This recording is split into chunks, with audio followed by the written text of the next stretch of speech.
Assalamualaikum warahmatullahi wabarakatuh. Perkenalkan, nama saya Hasidal SPDI. Saya selaku penyuluh agama Islam, Kantor Urusan Agama Kecamatan Ujung Bulu. Pada kesempatan ini, saya akan berbagi ilmu tentang atrek, menata ruang batin untuk menarik keberuntungan dan rezeki. Hidup ini tidak akan selalu mudah. Sebagaimana pesan dari Syekh Ibnu Athaillah As-Sakandari, jangan heran atas terjadinya kesulitan selama engkau masih hidup di dunia, karena memang seperti itulah watak asli dunia. Wa tilkal alyamu nudawiluha bainan nas. Begitulah pergiliran episode dunia. Kadang kita senang, kadang kita menangis. Kadang kita di atas, kadang kita di bawah. Kadang kita dianggap, kadang kita tidak dianggap. Begitulah kehidupan dunia. Ada pergiliran episode. Masalah akan selalu ada dan silih berganti, tapi bukan itu masalahnya. Semua bergantung pada kemampuan kita menyikapinya. Ini adalah persoalan mindset, tentang bagaimana kita mengelola suasana batin agar tetap damai dalam setiap gerak langkah ikhtiar yang sempurna. Olehnya itu, rukun hati dibentuk oleh 3 keyakinan yang melapangkan dan menenangkan hati. Ada 3 rukun keyakinan yang dapat melapangkan hati kita. Yang pertama, apa yang ditakdirkan untukku tidak akan sampai kepadaku. Kata Imam Al-Ghazali mengatakan, apa yang ditakdirkan untukku akan sampai kepadaku meskipun jaraknya sejauh 2 gunung. Tetapi apa yang ditakdirkan untukku tidak akan sampai kepadaku meskipun jaraknya sedekat 2 bibir. Senada juga dengan apa yang pernah disampaikan oleh Sayyidina Umar bin Khattab. Hatiku tenang karena mengetahui bahwa apa yang melewatkanku tidak akan pernah menjadi takdirku, dan apa yang ditakdirkan untukku tidak akan melewatiku. Aturan keyakinan itu terhujam kuat di dalam jiwa. Hidupnya rileks, tidak banyak menghabiskan waktu untuk cemas, fokus mengembangkan dan menumbuhkan diri. Orang yang rileks sejatinya adalah orang yang optimis, yakin bahwa rezekinya tidak akan tertukar. Sebagaimana sebuah pesan dari Imam Hasan Al-Basri, aku tahu rezekiku tidak akan bisa diambil orang lain, karena itu hatiku pun jadi tentram. Aku tahu amalku tidak akan bisa dilakukan oleh selainku, karena itu aku pun ikut beramal. Dari keyakinan ini bahwa apa yang ditakdirkan untukku akan sampai kepadaku, kita kuatkan dengan doa, kita kuatkan dengan zikir, sebagaimana yang biasa kita diajarkan oleh Rasulullah SAW. Bismillahirrahmanirrahim. Hasbiyallahu la ilaha illa huwa alaihi tawakkaltu wa huwa rabbul arsyil azim. Cukuplah hanya Allah sebagai Tuhanku, tidak ada Tuhan melainkan Dia. Kepadanya lah aku bertawakal, dan Dialah Tuhan pemilik arsy yang agung. Yang kedua, jika aku berbuat baik, maka yang baik akan kembali kepadaku. Dengan keyakinan itu, jiwanya tenang. Apa yang ditanam, itulah yang dituai. Apa yang diberikan, itulah yang didapat. Sebagaimana kaidah besar dari Quran, tidak ada balasan kebaikan kecuali kebaikan pula. Siapapun yang memahami dan meyakini hal ini, dia akan terus fokus dalam kebaikan, bahkan tetap lapang meskipun kebaikannya tidak dibalas orang lain, karena yakin balasan yang terbaik itu adalah dari Allah Subhanahu wa Ta'ala. Sebagai makhluk sosial, sangat wajar kalau kita berharap balasan dari manusia, berharap segala sesuatu itu impas, setara, take and give, dan sejenisnya. Tapi jika itu yang masih menjadi motif dasar kita akan mudah dikendalikan orang lain, tidak sedang melakukan kebahagiaan di tangan orang lain. Terus yang ketiga adalah hidupku di tangan Allah yang tak pernah salah dan tak mungkin salah. Keyakinan ini membuat seseorang mampu menerima dengan senang hati segala ketetapan takdir, lapang dada, tenang jiwanya, yakin bahwa Rabb-Nya Maha Adil, tak mungkin zalim. Maka benar tak mungkin keliru, Maha bijaksana tak mungkin sembarangan, dan Dialah sebaik-baik pembuat skenario. Sebagaimana ungkapan dari Syekh Ibnu Athaillah As-Sakandari, Zat yang menetapkan beragam takdir atasmu adalah yang selalu memberimu pilihan terbaik. Dan rukun hati yang ketiga ini mari kita kuatkan dengan doa. Ya Allah, jadikanlah aku ridho dalam menerima padamu ketentuanmu, dan jadikanlah aku sabar dalam menerima bala darimu, dan tunjukilah aku untuk mensyukuri semua nikmatmu.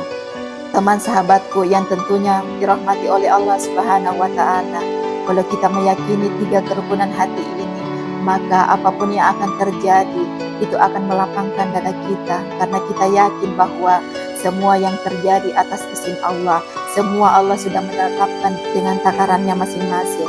Hidup kita di tangan Allah yang tak pernah salah dan tak mungkin salah. Maka peganglah 3 kaidah keyakinan ini agar kita bisa mampu menjalani hidup ini secara rileks. Teman-temanku serta sahabatku yang tentunya dirahmati Allah Subhanahu wa Ta'ala, setiap kita punya rencana, Allah pun punya rencana, dan rencana Allah pastilah rencana terbaik bagi kita. Ali bin Abi Thalib mengatakan, saya meminta sesuatu kepada Allah. Jika Allah mengabulkannya untuk saya, maka saya bahagia sekali. Namun jika Allah tidak memberikannya kepada saya, maka saya gembira 10 kali lipat. Sebab yang pertama itu pilihan saya, sedangkan yang kedua itu pilihannya. Rasa seperti itulah yang akan melahirkan penerimaan terhadap apapun yang ditetapkan oleh Allah Subhanahu wa Ta'ala. Teman-temanku serta sahabatku yang tentunya dirahmati oleh Allah Subhanahu wa Ta'ala, dalam perjalanan fase dunia, yang paling dicari manusia adalah ada 3. Yang pertama adalah kesenangan, bahasa Al-Qur'annya adalah mata. Yang kedua kebahagiaan, yang biasa dikatakan dengan as-sa'adah. Terus yang ketiga adalah ketenangan, yang biasa disebut dengan sakinah al-mutmainnah.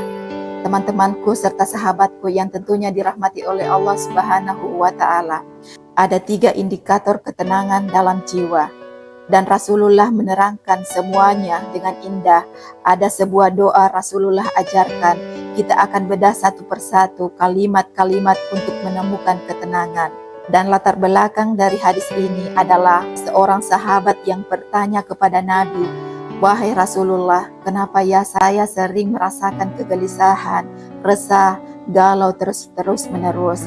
Atas aduan dari sahabat inilah kemudian Rasulullah mengajarkan kita doa seperti ini. Dan saya berharap semoga teman-temanku semua bisa juga mengamalkan doa ini.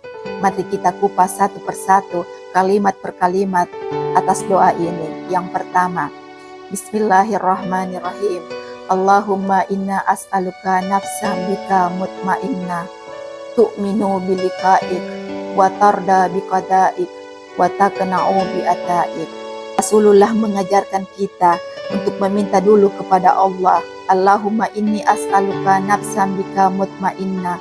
Ya Allah, berikanlah aku ketenangan jiwa hanya kepadamu. Dan Rasulullah mengajarkan kita meminta dulu kepada Allah yang berhak memberikan ketenangan jiwa, ketenangan hati adalah hanya yang memiliki sang pemilik hati, yaitu Allah Subhanahu wa Ta'ala. Maka sebelum berdoa, mintalah kepada Allah, ya Allah, berikanlah aku ketenangan jiwa hanya untuk kepadamu. 3 pilar ini yang akan kita pisah-pisah. Yang pertama adalah tu'minu biliqa'ik, yakin akan bertemu dengan Allah. Keyakinan seperti ini merupakan tujuan yang jelas, yaitu hanya Engkau ya Allah tujuan kami. Teman-temanku serta sahabatku yang saya cintai, coba kita lakukan ketika kita selesai mengerjakan sholat. Coba kita duduk tenang untuk bertanya kepada diri kita sendiri, sebenarnya tujuan hidup ini untuk apa dan untuk siapa? Ketika batin kita tidak nyaman lagi mengejar apa sebenarnya, kita mau kemana sebenarnya? Tu'minu bilikaik. Wanita terbaik adalah wanita yang fokus hidupnya hanya untuk Allah Subhanahu wa Ta'ala. Ketika kita melantunkan doa tu'minu bilikaik, ketika kita bersama Allah lalu mengatakan, ya Rabbi, wahai Tuhanku, aku hidup untukmu, aku melakukan segalanya untukmu, aku menikah karena untukmu, aku memiliki anak karena untukmu, saya belajar sukses karir karena untukmu, saya membaca Al-Quran karena untukmu, saya bekerja keras hanya karena untukmu. Keyakinan seperti ini akan muncul di dalam hati kita karena kita yakin bahwa sesungguhnya kelak nanti kita akan bertemu dengan Allah Subhanahu wa taala.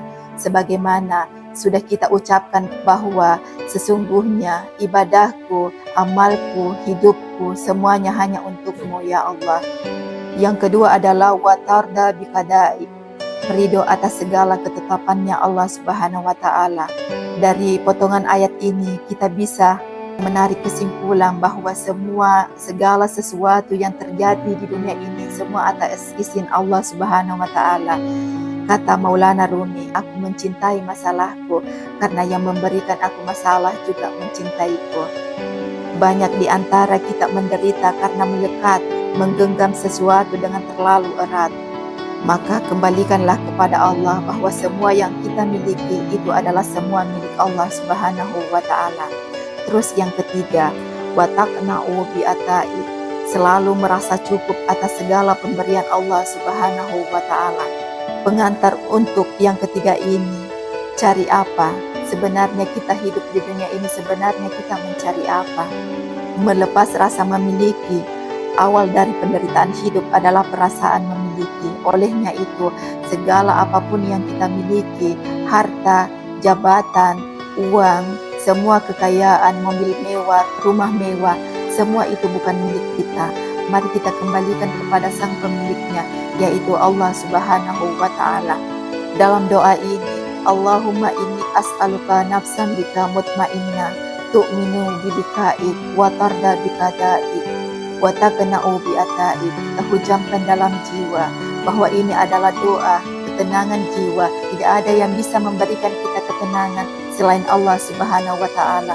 Olehnya sebab itu, mari kita senantiasa berdoa. Sebab kata Allah Subhanahu wa ta'ala, ketika umatku berdoa, maka di situ ada pengabulan doa. Sebab kalau kita mengucapkan doa, Allah yang menggerakkan lisan kita, Allah yang menggerakkan jiwa kita untuk mengucapkan apa-apa yang kita perlukan kepada Allah Subhanahu wa ta'ala. Ketika suatu harapan telah dipanjatkan melalui sebuah doa, maka yang pengabulannya adalah sebuah kepastian, terkadang dalam bentuk yang sesuai dengan apa yang diminta, atau dalam bentuk yang jauh lebih baik, yang seringkali baru kita pahami, seringkali dengan waktu yang berjalan. Ilmu manusia terlampau sedikit untuk bisa memahami mana yang terbaik untuk dirinya. Bukalah mata, benarkah doa tidak dikabulkan?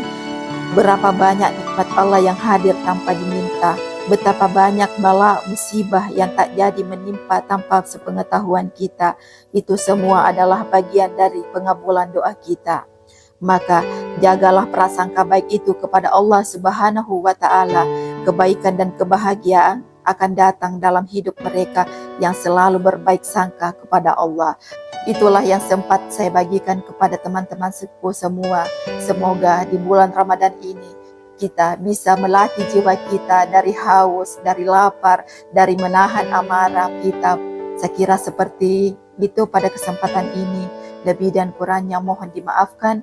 Wallahu muwaffiq ila aqwamit thariq. Assalamualaikum warahmatullahi wabarakatuh.